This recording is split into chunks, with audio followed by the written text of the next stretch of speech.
Alright guys, here's what's going on today. We will be working not on the Tacoma, but on the Chevy.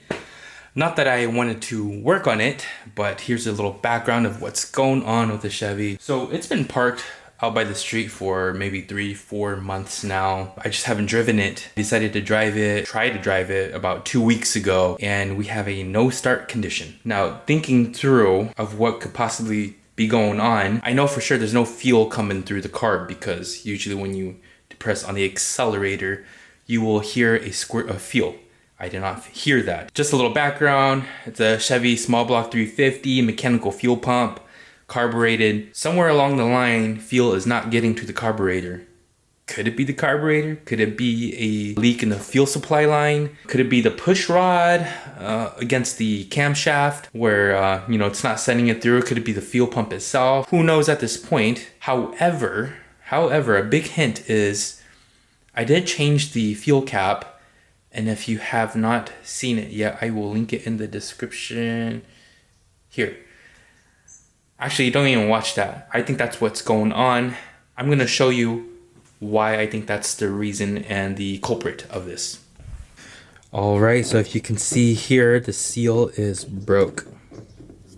It came off the truck like that. This one has a big crack right here in the front here. And there's cracks all along here too. So these caps are trash. Do not recommend them. They're a waste of money. And I put the original ones on already. Alright, so here is what I think is going on. Because the seal around the cap has broke, it has essentially lost vacuum suction from the fuel tank to the carb.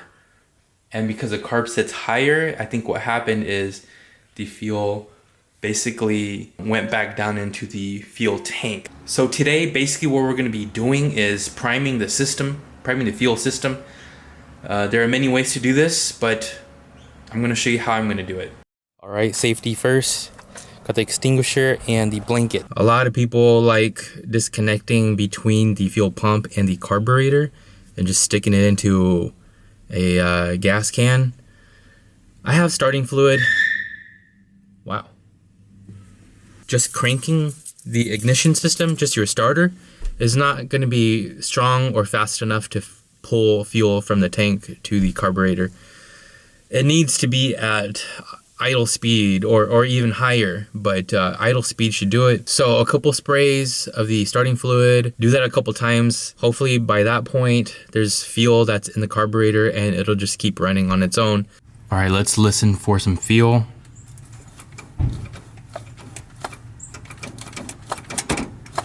No squirtage. All right, couple squirts.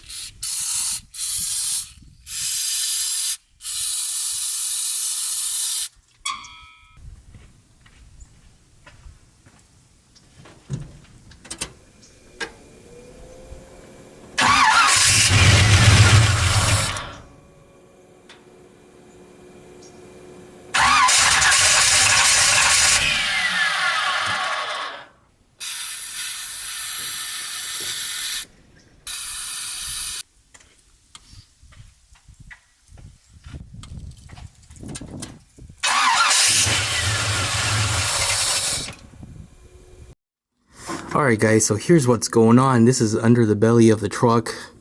This is the gas tank here. This is the frame rail. And you can see the glistening right there, you guessed it, it is fuel leakage. I already visualized on this other side over here. There is a big crack, about 1 inch long. We'll see if I can salvage this hose or just buy a brand new hose, but let me disassemble everything and I'll show you afterwards. I think it's how sharp this hose is that put a lot of stress on this part right here. So I think I'm left with no choice but to replace the whole hose with a longer one. Maybe extend it a little further out this way. Now hopefully you can see as good as I can. Hopefully you have a good angle. I have a hose clamp here. I'm gonna stop or at least try to limit the flow. I have decided to just replace the entire hose. had extra hose hanging around. Make sure you have plenty of towels around because there's going to be fuel all over the place. Here is a replacement hose here. Should be plenty long. I didn't measure it, but it should be longer than the original one, or the one I'm going to be replacing. Alright, so fuel flows this way and through the fuel filter here, but there's still going to be some that's going to dribble out from this side. So again, just make sure you're out of the way and you have a towel handy. I love these socket wrenches or socket screwdrivers, whatever you want to call them. I hate messing with the flat head. It's always a pain in the butt. Now potentially this location here of a fuel leak can be potentially dangerous because you got a hot exhaust system right below here. I don't know if you can see that.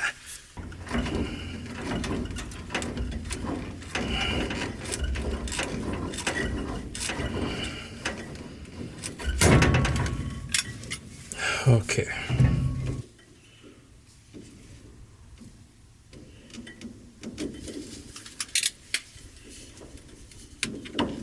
There it is. All right, off camera magic. We got this old hose off.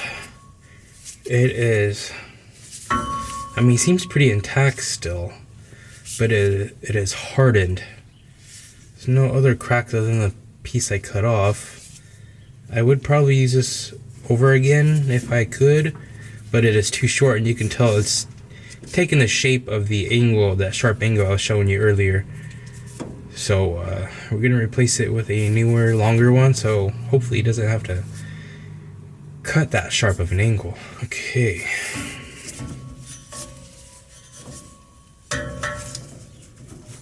Again, I'm gonna start on the back side. It is dark back there, you're not gonna see it. Alright, I'm finally done with the replacement. The line in question was the one going from the sending unit. This guy, I think that's the name of it. See a line back there? It loops all the way around. You can't see it from this angle, but it goes up that way and feeds down back to the filter. I replaced it. I just reused the same clamps. They're still clamping fine. And let's go crank it. Let's go crank it and make sure this fills up with fuel, and we should have a healthy running motor again. Alright guys, let's give it a whirl.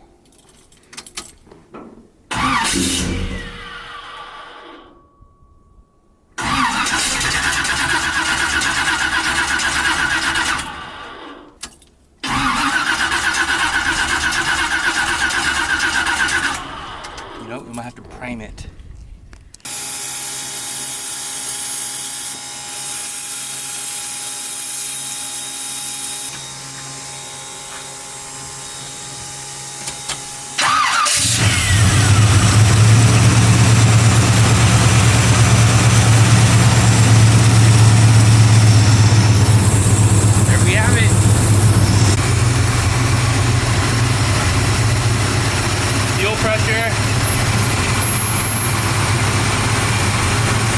Alright, that's pretty much it.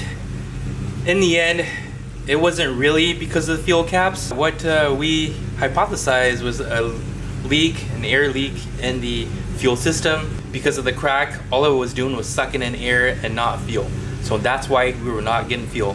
Thanks for watching me piddle around and figure this out. Now the Chevy is back on the road. Happy birthday to this man. We'll see you next time. Peace.